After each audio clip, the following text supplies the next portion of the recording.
अस्सलामु अलैकुम रहमतुल्लाहि व बरकातुहू। उम्मीद है कि तमाम फ्रेंड्स खैरियत से होंगे।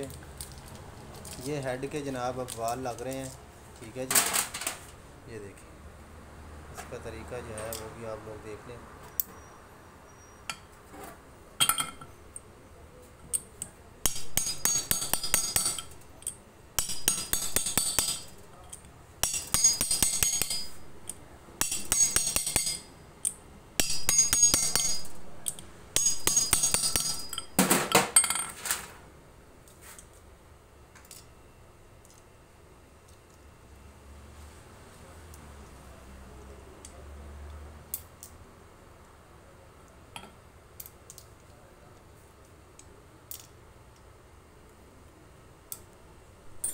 जी तो दोस्तों, ये हेड के वाल जो हैं ये लगाए जा रहे हैं बहुत ही माशाल्लाह से, डिसिप्लिन के साथ और बहुत ही अच्छे तरीके से, पूरा एक्सपीरियंस के साथ जो है ना काम हो रहा है। आप लोग देख सकते हैं माशाल्लाह, बहुत ही अच्छा काम हुआ है। हेड फेस हुआ है, वो भी आप लोग चेक करें कि इसकी सीट कितनी माशाल्लाह से ज़बरदस्त है।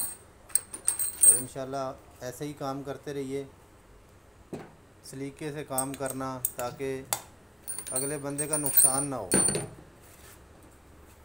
और गाहक को डील करना, उसको मुतमिन करना इसी तरीके से होता है कि आप लोग काम अच्छे तरीके से करें। अगर आप लोग काम अपना ज़िम्मेदारी से नहीं करेंगे तो गाहक जो है वो मुतमिन नहीं होगा, आपका कस्टमर जो है वो ख़राब हो जाएगा।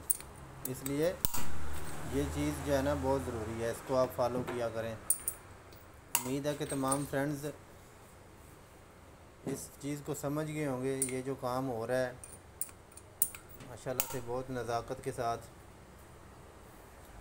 ये देखिए, ये हमारे पास 6 सिलेंडर इंजन था और इसका जो है ना दोनों हेड के वाल जो हैं वो लीक थे। पिछली वीडियो में मैंने जैसा कि आप लोगों को दिखाया था, उसकी लीकेज चेक करने का तरीका भी बताया था। तो अब माशाल्लाह से इसकी फ़िटिंग हो रही है।